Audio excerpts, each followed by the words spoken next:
Thank you very much indeed. Thank you, good evening, and welcome to the show. As you can see, the show has no music, no titles, no actors, no costumes, no sketches. Let's be honest, it's cheap. As a matter of fact, it's so cheap when it's repeated, I will not be in it.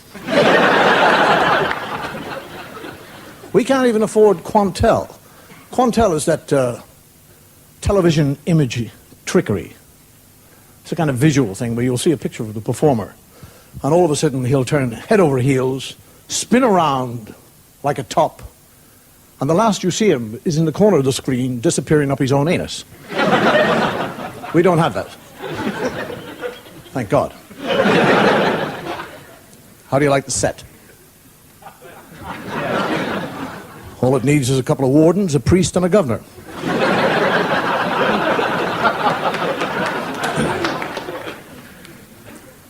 At least some things don't change.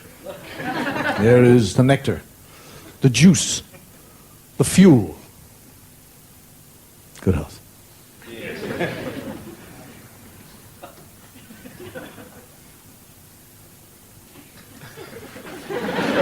I said I'd like to sample a drink, not drink a sample. This is what we would call a new series. And in doing a new series, there actually is a tremendous amount of work that goes into the whole project. There are negotiations, meetings, discussions on concept or what sort of pattern the show will take. And then eventually, when that's all agreed, there are meetings with directors and writers, special effects, lighting, wardrobe, the whole issue. This involves a tremendous amount of people. So eventually the show is actually recorded and then eventually transmitted so that you, the viewer at home, can sit there, look at it, think to yourself a load of horse shit and turn it off. And then what we would call, on the other hand, in this age of modern technology, you don't even have to watch it. What you can do is watch something else and record it, and then watch the recording, and then sit there and think, what a load of horse shit, and turn it off. I've been asked what have I been doing for the last 4 years? I haven't been on television for 4 years. People say, what have I been doing? I actually retired. I still am retired. But to keep myself during my retirement in a manner to which I'm accustomed to, I have to work.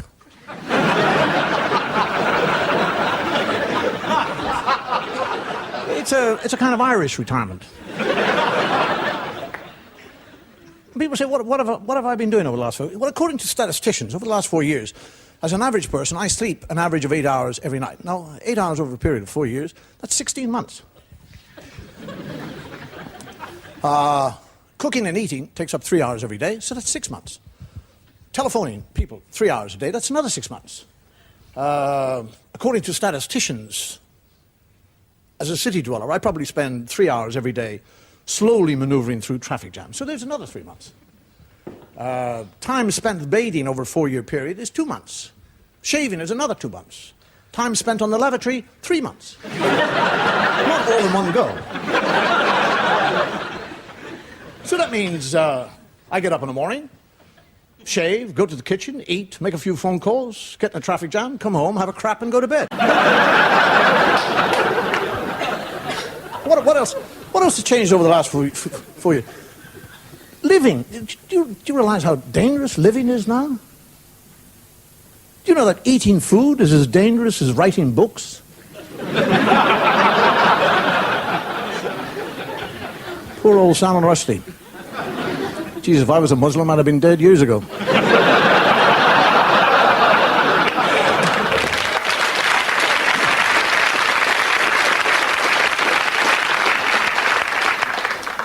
I wonder where he is. He's probably living with Lord Lucan.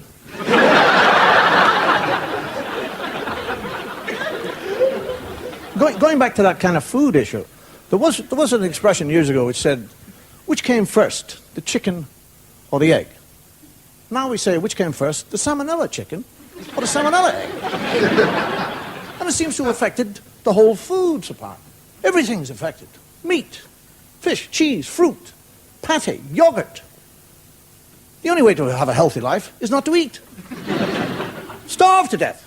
At least when you're dying, you know you're not dying of anything serious. I mean, when you actually come down to it, doesn't it come to something? That in this day and age, the only really safe thing we can eat are the worms in the drinking water. There's all this green awareness. Everybody's become much more aware. Even that high priestess of what we would call the marketplace, Mrs. Thatcher, has now joined the green bandwagon. She's hectoring us on how we can do things to improve our environment. Come on, for Christ's sake. That's rather like Joan Collins becoming a nun. And telling us all to take vows of chastity. It's very praiseworthy, but a bit late. Do you know the main cause, one of the main causes of what we would call the greenhouse effect that we're all going through? The loss of trees. And what causes the loss of trees? Babies. Babies. Bloody little crapping babies. Because babies use nappies, and nappies use up trees. 1,500 nappies wipes out one tree. Over a period of 2 years, a baby who uses 6 nappies a day will kill 3 trees. Those little bastards should be got at. Come on, why do we need all these babies? The Pope, it's his fault.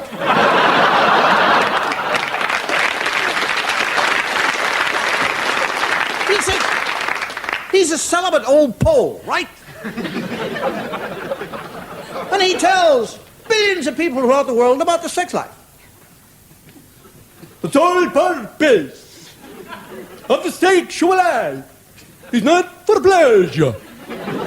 It is to propagate, to bring Catholic children into the world. No birth control. No use the pee. No use of the rubber. No use of the Dutch cup. I say to him, if you don't play the game, don't make the rules.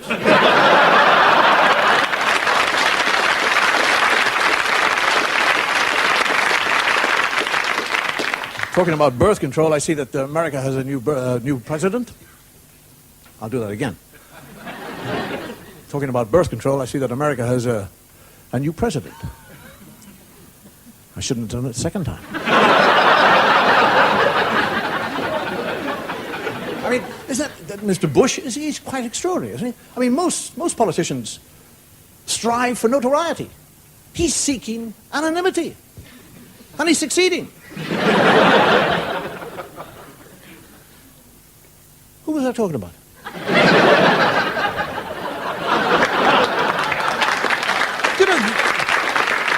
You realize that if President Bush were to drown, and he was in the sea drowning, and his whole life were to flash before his very eyes, he wouldn't be in it. There are other things, there are confusing things. Despite a lot of criticism, I actually think that the Chancellor of the Exchequer is doing a good job.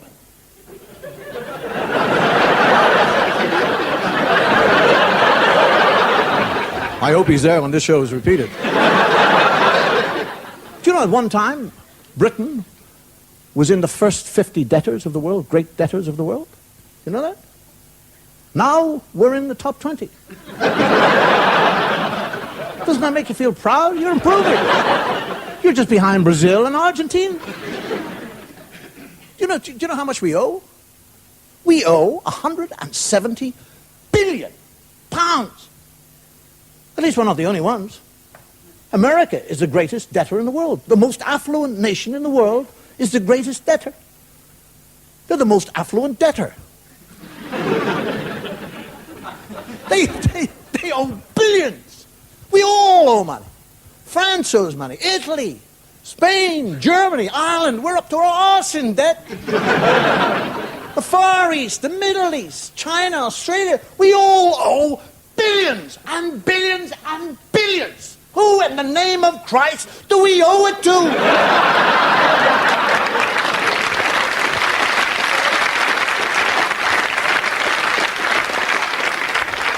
And where did they get it from? And then we give other nations aid. We borrow money to give other nations... I mean, it's lunacy. What else has changed over the last 4 years? I've changed. I'm 4 years older. I've gone through what we would call the half century. I don't actually... Some people do object to getting old. I don't. Not when you consider the alternative. It really is. I mean, it really is my ambition just to get old. I just want to get old. I just want to get older and older and older and older. I actually want to get my telegram from the Queen and keep going. It's my ambition to be able to look back on my old age. And in this aging process, as we age, we all have a kind of a different, totally different attitude to what we would call life expectancy, the years in life expectancy. I mean, when you're in your teens, aging has got nothing to do with you. Aging has got to do with other people, old people. Old people get aged. And then when you're 20, you kind of think, if I live to be 40, I'll be happy. 40 to 20-year-old is ancient. Decay. Christ, I'd rather be dead than 40. And then when you're 30, you're thinking, geez, 40? Surely I'm entitled to live a few more years than 40. How about 55? Go on, how about 55? Give me 55. I'll be happy with 55. You get to 55, 75, 75! You get to 75, you think, shit, 76, please God, 76. Then when you're 83, it makes no difference because you've gone. You're into a second childhood thinking, when I grow up, I'm going to be an engine driver. And then there's all those arseholes. You ever come across those arseholes who say things like, I never want to be old.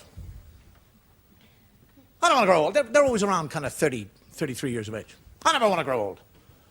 I never want to reach a situation where I'm totally helpless, incapable of taking care of myself, totally dependent on other people. I don't want to reach that stage. I'd kill myself first. Crap. Because by the time they get to that point, they're a bit gaga. They know they want to kill somebody, but they can't remember who it is.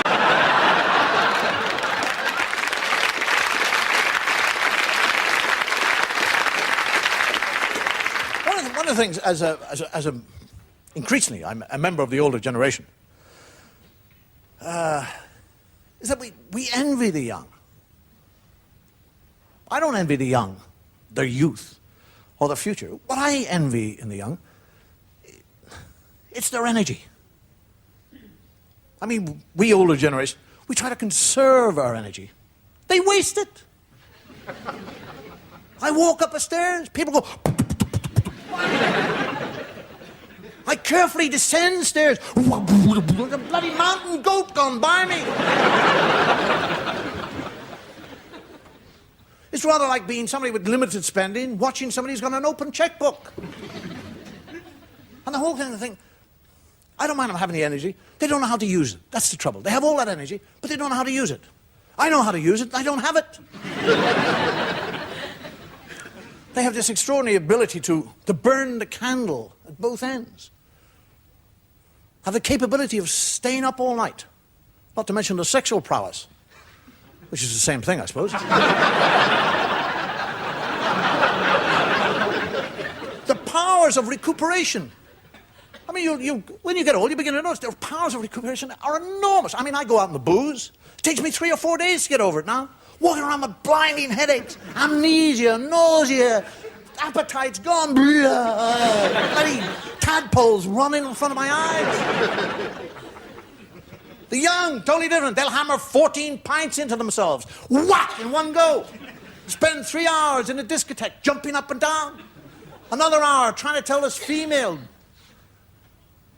that the man that's standing in front of her, this hulk with pimples, pissed out of his mind, is Adonis. They'll get home, they'll spend an hour and a half with their head in the bowl, vomiting. 2 hours sleep, they're up, down into the kitchen, in the food.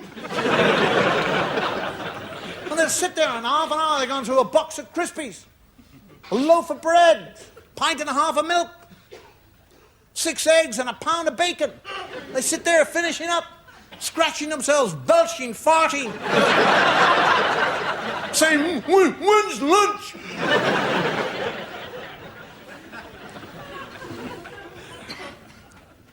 Not only in the aging process, interesting. Not only psychologically, what actually happens as we age, we ourselves age, we tend to protect ourselves from the aging process by seeing ourselves in a different age. We all do it. I'm 53 years of age. Now, when I walk down the road, whatever psychological development was in me, I don't really see myself as a 53-year-old. And this happens to us all. We all see ourselves in the age where we feel most suited. I walk down the road, I think to myself, maybe 30. That's how I think, 30. I'm going down the road swinging, 30-year-old.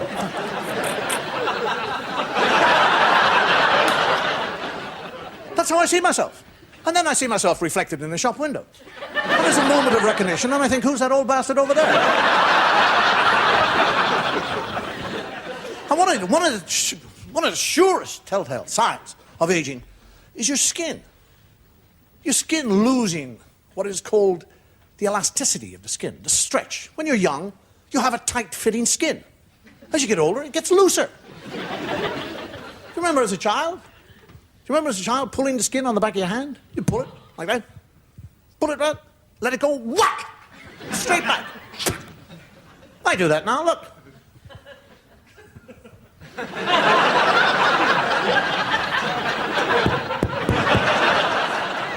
8 bloody seconds.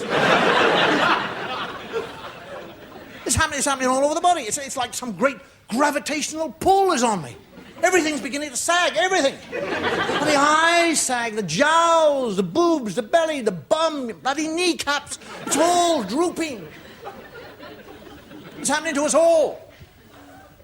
What is actually happening is your skin is losing its elasticity. That's what's actually happening.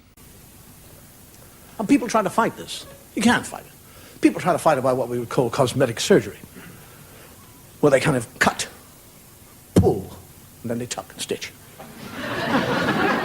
That's what it's all about. Just keep on pulling. Pull. Tighter and tighter and tighter. It's groove.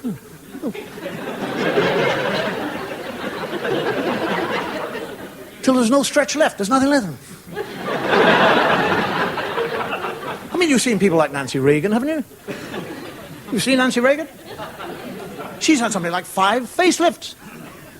There's nothing left in there. It's pulled tight. She looks like a bush baby on a string. Of Christ. You've seen her standing there. As far as she is concerned, oral sex is finished.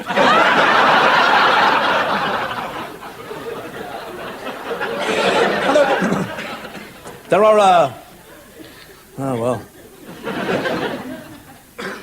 there are other things in the aging process. Skin. Skin actually is quite an interesting subject. Do you know that we all shed skin? Do you know that? Do you know that we shed skin? Each and every one of us, every man, woman, and child in the world shed skin. Over an hour, each and every one of us shed something like 10,000 minute scales of skin. Over a 3-day period, we shed 1 total layer of skin. This is fact. This is not makeup. This is fact. Do you know that something like 90% of the dust in the world is made up from dead human skin? How do you feel about that?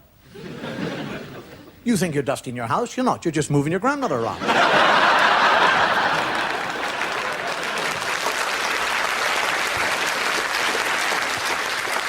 And also people think in the aging process that grey hair is a sign of aging. It can be a feature, it can be a part of the aging process, but it's not necessarily the cause of grey hair. You can become grey because of various different reasons. It can be hereditary. A malfunction of the genes can cause greyness. Anemia causes greyness. Lacking vitamin B and vitamin F causes greyness. Vast quantities of liquids cause greyness.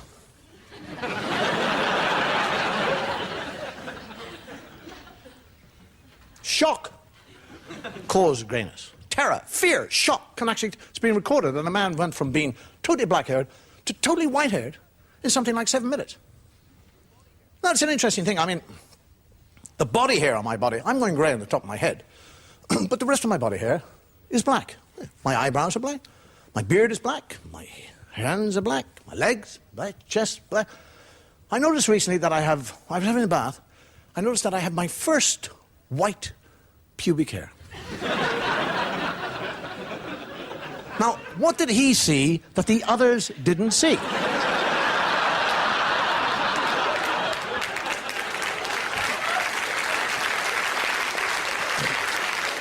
Can you imagine one of those little grey hairs, or little hairs turning around to the grey hair and saying, what did you see? I saw. Ah, another one. 2 greys. The hair is interesting because, I don't know, it's a change in metabolism, but the hair, the texture, the quality of the hair over the years changes itself. It becomes more coarse and harsh. For example, years ago, all my eyebrows were uniform in length. Well, about 3 or 4 years ago, I'm just sitting there kind of talking to someone, as you casually do, and I'm just stroking my eyebrows, just like that. And I suddenly come across a hair which doesn't belong in there. I just pull it and it goes. Right, it was about 1.5 inches long, bloody hair. Now, that was abnormal at that time. Now, it's the normal. All the little ones have gone. My eyebrows are shooting off in all directions. 1/2 inch, 1/4 inch, 1 inch. Isn't it amazing? My ears, which years ago had no hairs in them, now have forests, clumps, bushes. Not growing into my ear, coming out of my ear. My nose is a hirsute factory.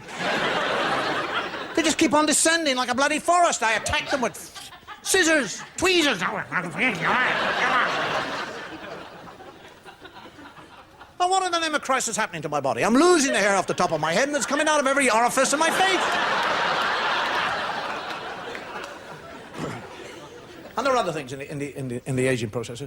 Is that your eyes start to change. They suddenly go. And you don't realize, that's extraordinary, you don't realize it's your eyesight. I actually thought it was something to do with my arms. I mean, I pick up a book, and I go...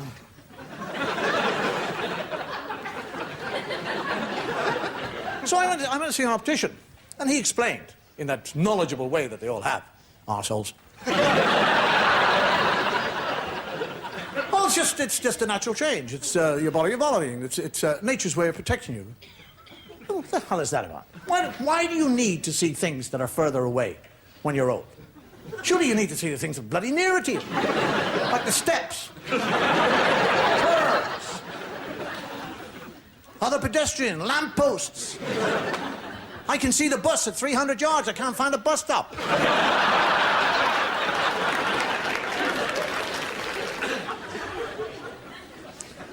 I went to see this optician. Hey, I got my glasses. I got my first pair of glasses. Do you know the most amazing thing about getting your first pair of glasses? As soon as you get these glasses, your bloody memory goes. I put my glasses on, take them off in this second. I have no idea where they are. I'm walking around like a dickhead thinking, where are my glasses? I actually spent half of my life, my diminishing years, looking for bloody glasses. I write myself little notes now. Your glasses are on the mantel shelf. I find a note, I can't read it, I've got no bloody glasses.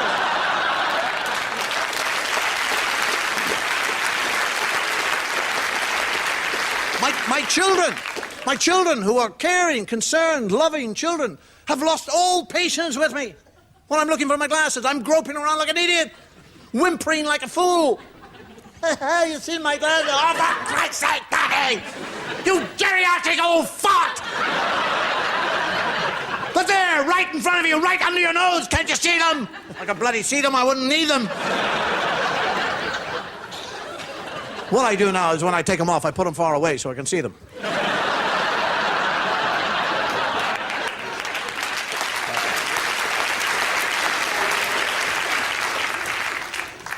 Amazing. The optician, he said to me, how about contact lenses? I can't even find the big bastards. How would I find those little?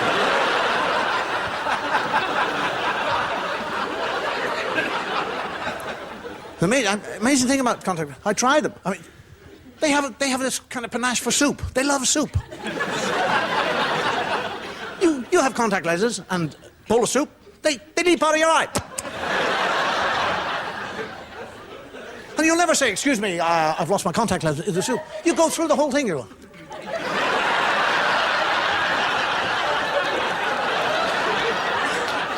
You're sitting opposite somebody who's thinking, what sort of a wanker is that?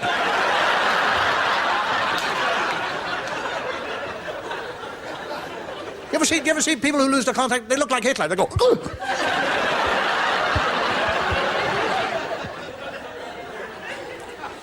ugh. The sad thing, in many ways, too, about the aging process is a memory. And how pompous in youth we are about memory. I remember years ago, every Christmas, we would have kind of relatives, ancient relatives, that holy spirit of Christmas and peace on earth and goodwill to everybody. We used to invite all these kind of idiot aunts that we had, grandmothers. And they all used to sit around. And they all talk. And they'd watch television or something like that. And there'd be some very interesting movie on. And they just talk the whole way through it. They'd talk about it, but they never knew what they were talking about. They'd all, yes, yes, she was in that, oh, yes, she was, yeah. Wasn't she married? Yes, that was before she went off with the other one. And I'm sitting thinking, you old geriatrics, what the hell are you talking about? No, it's me. Now I'm sitting in my own house with my children. I'm going, wasn't he in that? Memory is an extraordinary thing, memory. I mean, quite recently, an example of loss of memory. Within split seconds. I'm in my house. I'm downstairs in my house. There is something that I want, which is upstairs. I know what it is, and I know exactly where it is upstairs. And I leave the sitting room, I walk across the corridor, go 3 steps up the stairs, and now I have no idea what it is I'm going to look for. So I think, well, reason this through. Don't go up and look for something you don't know what you're looking for. Sit down on the stairs, work your way back to the point when you thought what it was you wanted. In 2 minutes, I have no bloody idea whether I was upstairs coming down or downstairs going up.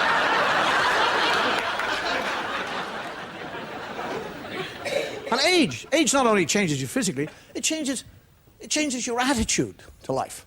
For example, now, around 1950, there was a movie made called Sunset Boulevard, you might remember. And it starred a lady called Gloria Swanson. And in it she played a 60-year-old lady who had been a star on the silent screen.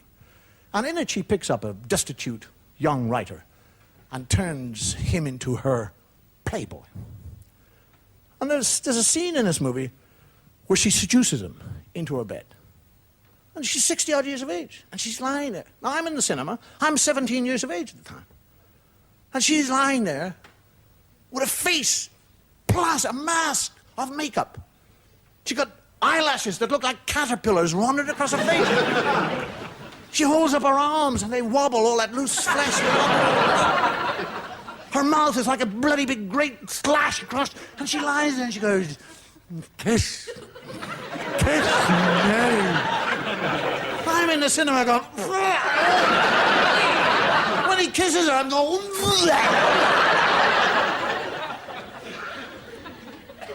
change in attitude. That movie was on television recently. I'm sitting there, they go through that whole scene, she said, kiss me, and I'm thinking, shit, I fancy her.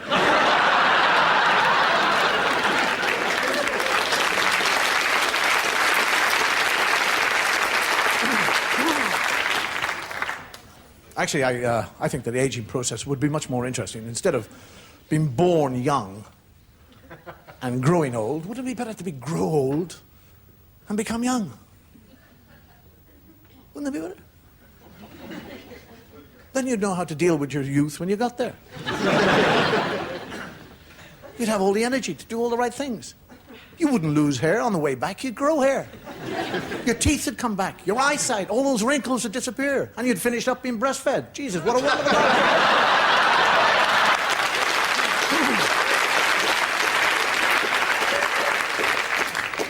And in this, I suppose, in our lives, this day and age, this time is a transient thing, and yet somehow or another we want to grab a hold of it and keep it.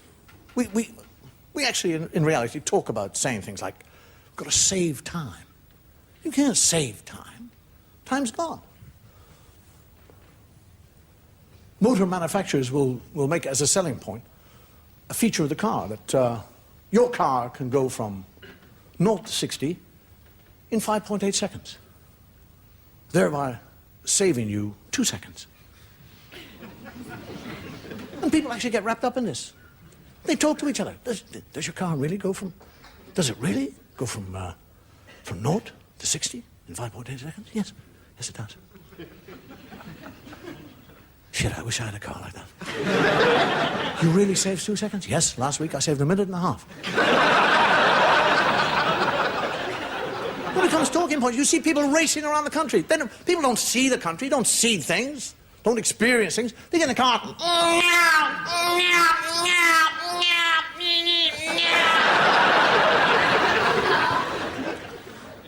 People come down from Glasgow. I did it in 4.5 hours. From Glasgow to London, 4.5 hours. Did you really? Yeah. How long does it normally take you? 7 hours. You saved 2.5 hours. What did you do at the time you saved? I bore the arse off people talking about it.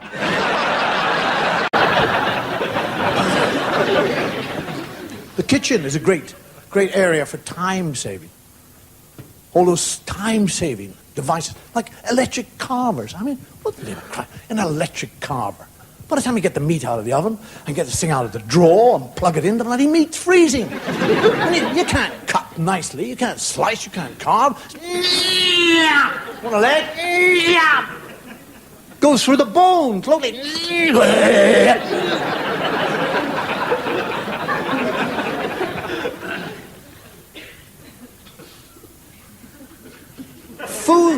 Food blend. What do they call it? Processors? What are they called? Food processors? They chop everything up. Potatoes. Meat. Blenders. Chocolate. You can whip your chocolate up in 3 seconds. Chocolate. Mayonnaise. It doesn't show you the time it takes to clean the bloody thing. I was in Hong Kong recently, and I'm walking by a shop, and I see a clock, a little watch, not a clock, watch. The changing it. And there's nothing there. There's no face. It's just a black face. There's nothing. There's no fingers, no nails, no numbers, nothing. And I said, well, what is it? He said, no, it's a talking clock. I said, what? It's a talking clock. It's to tell you the time. I said, the clock tells you the time? He said, yes. You walk down the road. All you have to do is do that. And pressure of rust, activate, speaking voice. Saves you all the time of doing that. You don't have to do that. You walk down the road, and a little voice at the end of your wrist says, 4:42. 4:42 and 20 seconds. I mean, people get stuck in the watch. Watches are not watches anymore. Watches used to be something you told the time with. Now, they're a kind of advanced technological machine. A miracle of engineering. They're not just watches. They're calculators. Computers. People talk about it. Say, look at this. See this? Extraordinary watch. See, not only does it tell the time here in London, but you see this little dial over here to the left of the 12? That tells me the time in San Francisco. This one on the right here by the 2 tells me the time in Tokyo, and this one down here at the bottom tells me the time in Vancouver. Extraordinary, isn't it? Isn't that wonderful to be able to tell the time? Do you want to know what time it is in San Francisco? No. You don't want to know what time it is? I don't want to know what time it is in San Francisco. Yes, I would want to know. I'm in London. What the hell would I want to know what the time is in San Francisco? Oh, how about Tokyo? Piss off.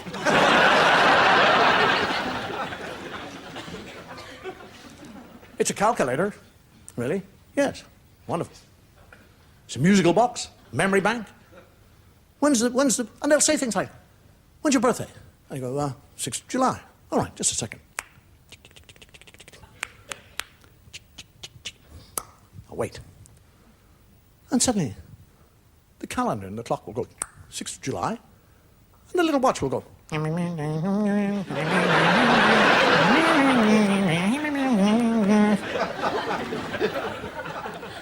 There's a stopwatch. Stopwatch. I said, what do you want a stopwatch for? He said, well, it's very handy if I'm doing something. And I like to know how long it takes me. When I started, I just pressed a button. And when I finished, I go, I said, well, like what? He said, well, I'm making love. When I'm making love, it's very interesting to see how long I take to make love. Just before I enter, I go. And when I finish, I go 3.5 seconds.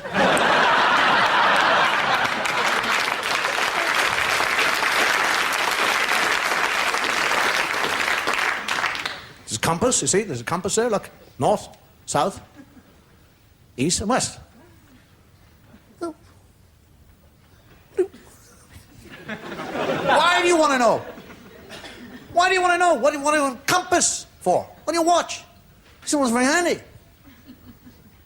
like to know where I'm going, which direction I'm going. When I'm making love, I can go north by northwest, west, south, south, south, by east, west, north. People actually say things like, shockproof. Shockproof. I'm going to get one of those shockproof watches and go, the Pope's a poof.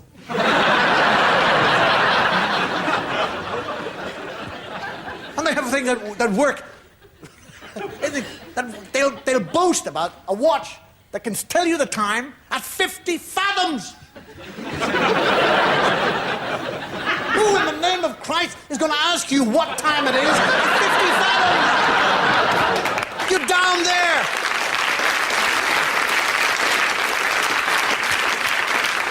You're in the murk, the gloom. Somebody goes out of the murk.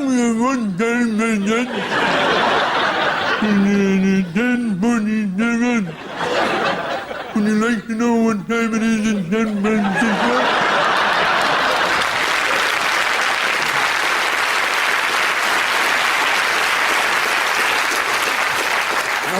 I mean, how we live by time, how we live by the watch, the clock. We're brought up to the clock. We're brought up to respect the clock, admire the clock, punctuality. We live a life to the clock. Isn't that right? You wait to the clock. You go to work to the clock. You clock in to the clock. You clock out to the clock. You come home to the clock.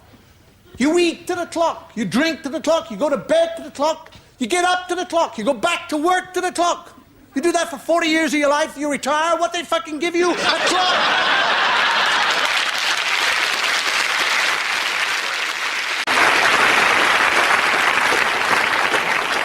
Ladies and gentlemen, I've come to the end of my stay on stage tonight. Thank you for listening. Whatever God you support, may He go with you. Good night. Thank you.